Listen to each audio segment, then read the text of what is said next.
Hello, and welcome to CromCooks, the only channel dedicated to teaching you how to do improv cooking at home. And today's episode features Brussels sprouts and chicken, the most exciting vegetable paired with the most exciting meat. So why these ingredients? Well, the Brussels sprouts were in my fridge and they were going to go bad, so I had to use them quickly. The chicken, on the other hand, was basically the only meat that was left over at the store by the time I got there. All the other meats were raided because of the coronavirus, and this is all they had left. But not to worry, I have one secret ingredient that I'm going to use to sparkle these up, and that is gooseberries, also known as golden berries. Now, I picked these up from the store just because they look kind of cool, and I really have no idea what they taste like, but it says they are tangy, tropical, and sweet, so let's give them a try, see how they taste. Just take one of these and give that a taste, and the verdict is they make the cut. So we have these Brussels sprouts that are bitter and these gooseberries that are sweet. Now, this is kind of a weird combination, but I think can work together really well because the bitter and the sweet balance each other out and they kind of combine to make really good flavor. The only question is I still don't know how they're going to combine. And that's when I had this epiphany, when I saw the cream cheese. It's creamy, it's cheesy, it's got a lot of fat, so I think it's going to bring some richness to the dish that will also help integrate these flavors to create something a little bit more cohesive. And finally, some garlic for good measure. So, with all these ingredients combined, I made BrooselBerry chicken, Brussels sprouts and gooseberries stuffed inside of a chicken. Now, let's see how we can make this. We're going to start by taking a whole chicken and we're going to debone this. So we're going to take all the bones out and leave it just with the meat and the skin. So the way we're going to do this is we're going to start by cutting a slit down the back and start using very small strokes to cut the meat away from the carcass. And when we get to that first wing joint, we're just going to cut right through it. And then once that happens, we're going to continue down to the thighs and continue pulling away the meat from the body. Now we can move to the front and continue using small strokes with the knife to get as much meat away from the body as you can. And now we're going to flip it over and do the exact same thing to the other side, trying to get as much meat as we can away from the body. So the body is still connected to the breast meat through this breastplate right here. So we're going to need to remove that before we can take away the body. To do that, we're going to flip it over, grab the body, and start pulling it away and using the knife to cut away the meat down the breastplate. Now the body's been removed, and I'm going to put this in the freezer so I can make a stock sometime later. To remove the rest of the bones, we're going to start with the chicken wings, and we're going to grab hold of this bone here and start carving around it using small strokes again until that bone can be pulled away. So that's basically the technique that we're going to apply to the rest of the bones. So we'll go to the thighs and the back and start working around the thigh bone. Once we can finish the thigh bone and remove that, we can move on to the leg bone. Here we have a little bit more work to remove meat at the top of the bone, but once you start working at it, the bone will emerge so that you can grab it and continue carving down, working at it, and eventually you can pull it away. Now, do the same thing to the other side, and we're left with a totally deboned chicken. And now we want to flatten the meat. So we have a lot of lumps and chunks of meat, and we're going to take a bag and start hammering this out and start getting one smooth layer while also filling in these gaps.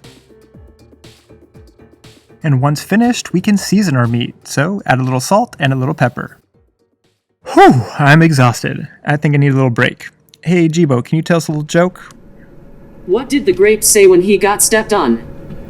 He let out a little whine. Oh, a food pun. That hit the spot. Moving on to our Brussels sprouts, we're going to take these and we're going to slice them really thin. Slice, slice, slice until eventually we have a nice big bowl of thinly sliced Brussels sprouts. We're going to bring these over to the pan.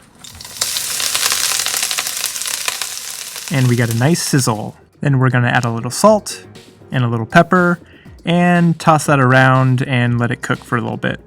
Meanwhile, we need to figure out how to cook these gooseberries. So I'm going to start by tossing a few into a pan, squish them down a little bit, and they're not really cooking very well, so I think we need to add a little bit of water to this.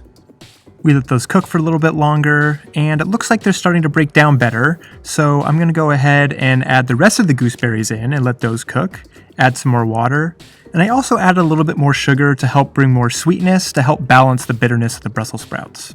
Once they started getting softer, I started mashing them with potato masher to help break them down even more. My goal here was to get almost like a gooseberry syrup, so something that was going to be thick and sweet that could be mixed with those Brussels sprouts and help bring those flavors together. Since I've never tried this combination before, we're going to start with all of the Brussels sprouts and we're going to add a little bit of gooseberry at first just to see how it tastes. We'll mix it up and then give it a taste, and it's pretty good, but we're going to go ahead and dump all the gooseberries in because I think it needs to have that balance. Now to make our filling, we're going to bring it to the stand mixer and put it on medium-high and start whipping in the cream cheese a little bit at a time. So we'll start with a little, we'll stop, we'll take a taste.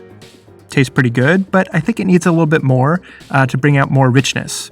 So we're going to add more cream cheese. And now we have a nice thick creamy texture. Next, we're going to put the filling down the center of our deboned chicken, make sure it's evenly distributed, and then we're going to start rolling it over ever so gently to eventually create a beautiful log of deliciousness. To make sure it cooks evenly and doesn't fall apart in the oven, we want to tie this up with kitchen string. So we'll start at one end, tie a knot, and then create these loops around the chicken and make a nice tight structure, repeating that all the way down until we have a fully wrapped chicken that is ready for the oven. One final step before it goes in the oven, and this is a little bit unnecessary, but I like to rub it with a compound butter that has butter and sage. So I'll rub this around and get a nice even coat around the entire chicken. And then I add a little salt, and then it's ready for the oven. I ended up cooking this chicken at about 350 degrees for about 20 to 25 minutes. And when it was finished, look at that beauty. Let it rest for about 10 minutes, and now we can start carving this up. So let's find a nice spot. That one looks pretty good. Slice it, and let's check out the cross section. Looks great. I plated this up on a bed of wild rice, then I created a pan sauce with the drippings from the chicken in the oven, and decided to put this right in the middle of the chicken, so it actually covered up all of the beautiful filling that we worked so hard to create. Lessons learned. But regardless of how it looks, the real question is, how does it taste? And I gotta say, this did not disappoint at all. The filling is definitely the star of the show, so it's got a lot of creaminess from that cream cheese, but Brussels sprouts is really the dominant flavor here, and then the gooseberries are bringing a nice sweetness and tartness to help balance that out. And then on top of that, you have the pan sauce, which is bringing some smokiness and some other flavors that's all combining together into something that's truly delicious.